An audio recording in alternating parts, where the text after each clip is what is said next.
Police Minister Senzo Mchunu has praised the Hawks and other law enforcement authorities for a successful raid at a Modimolle farm in Limpopo. Several rifles and ammunition were seized on Friday.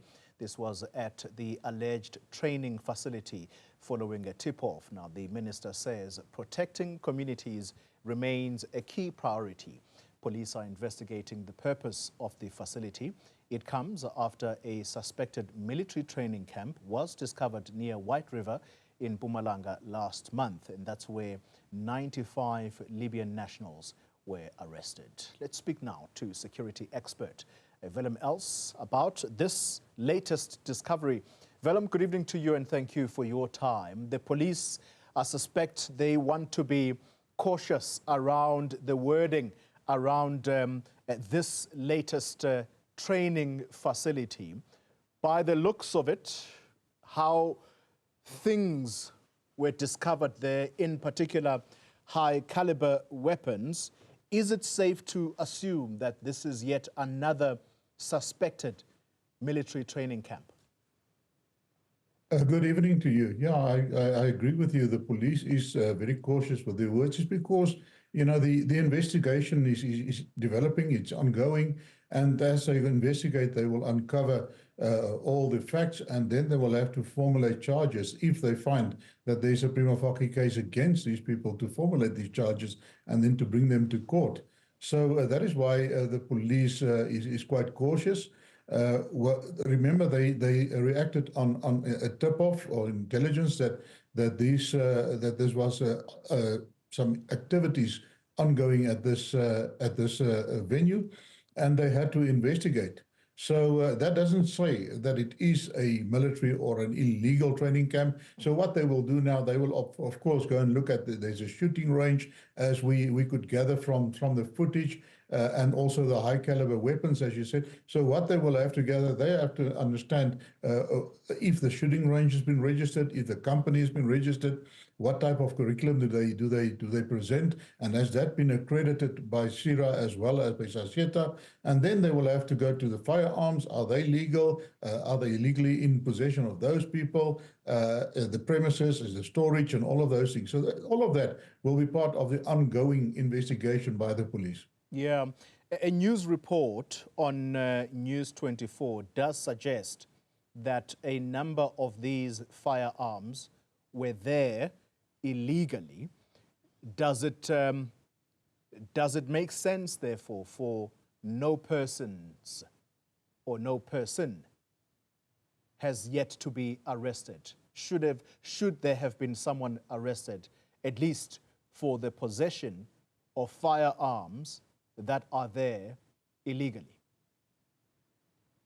Yeah, you see, there are two ways in which the police can secure the presence of a suspect or in court, and one of them is to arrest them. The other one is to give them a warning to appear in court on a specific date.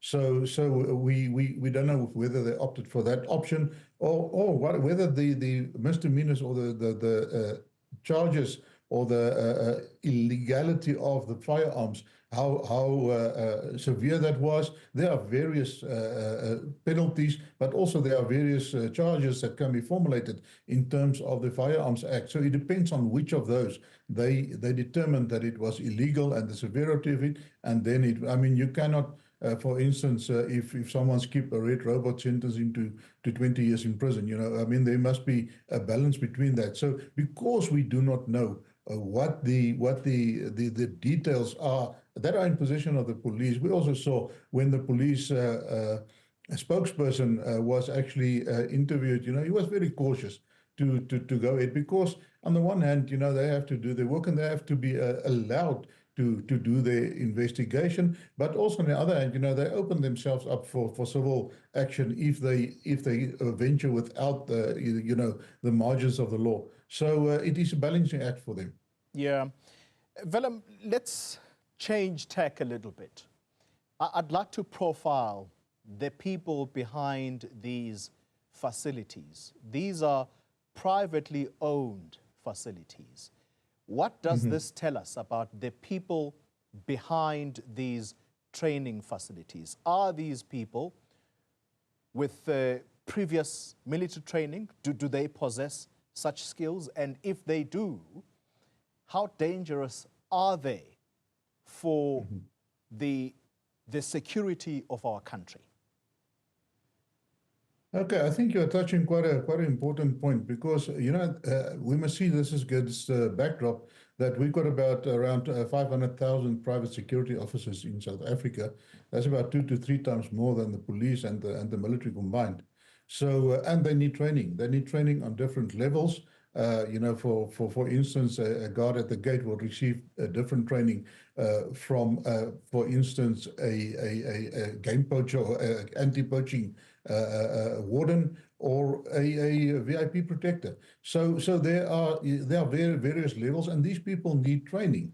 And then, of course, it leaves it open to be exploited, and that is why it is very important that the police, as well as SIRA, needs to be very diligent when they award these accreditations and when they do their inspections, in order to make sure that whenever these people are accredited to do certain trainings, that they stick to the curriculum and also that they operate within the auspices of the law, because it opens a door for possible great trouble for South Africa, because it is very easy. You know, the line between security training and that of military training is really very blurred in South Africa due to the levels of violent crimes in South Africa. It makes it a very peculiar situation for the police and for SIRA to police, and it also opens it up for abuse that must be guarded against. Yeah, and so, Vellum, these people, particularly the trainers, if it is discovered that these are people with previous military training, they may have worked either for the current dispensation or the one before this, they may have worked in the apartheid security arrangement. Are these the type of people that should be monitored very closely by the authorities, given what appears to be very, I don't want to use the word porous borders anymore, because you do have the BMA there, but they are stretched. If my conversation with the Home Affairs Minister is anything to go by, I'm talking about the current Home Affairs Minister, those border management authority guards are quite stretched. There's more manpower basically needed there. But the point is, there does appear to be laxity on the part or on securing the borders. I mean, today we're talking about 35 migrants. At least they were intercepted. This facility that you and I are talking about was discovered based on a tip-off. The Libyan nationals were found out.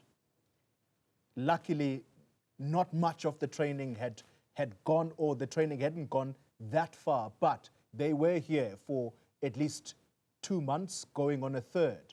So the management of our borders is quite important right now, as it shows.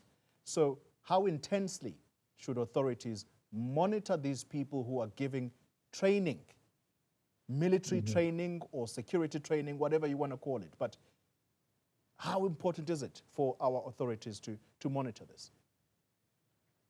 Well, I think it is extremely important. You know, the BMA, when they took over many of the functions at our borders, you know, they came in with fanfare, and they hit, and there were quite a lot of successes initially, and now it seems to have died down.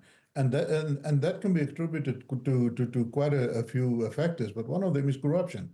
And you know, one of the reasons why our borders are so porous is not just because you've got vast stretches of land that is unpoliced, is because of the areas that are being policed where there is a rampant corruption. And that is not only our land borders, that goes for our sea borders, our ports, as well as our airports that are also borders. So, you know, I think and the minister, you rightly said that they are stretched, but he also mentioned that corruption should be dealt with. The new incoming minister of police he stretched that. One part of his 5-point strategy is to try to curb corruption. That is currently killing us because people are allowing criminals to come into South Africa. They are allowing explosives to come into South Africa illegally. They are allowing illegal immigrants to come into South Africa illegally.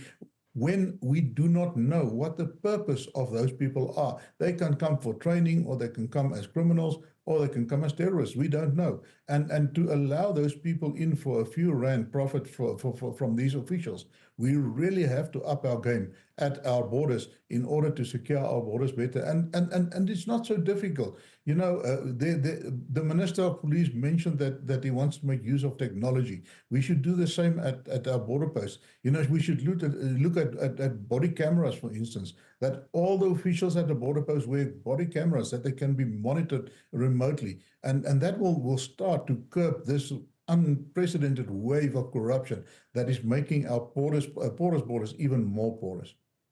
Willem Els, thank you very much for your time and analysis.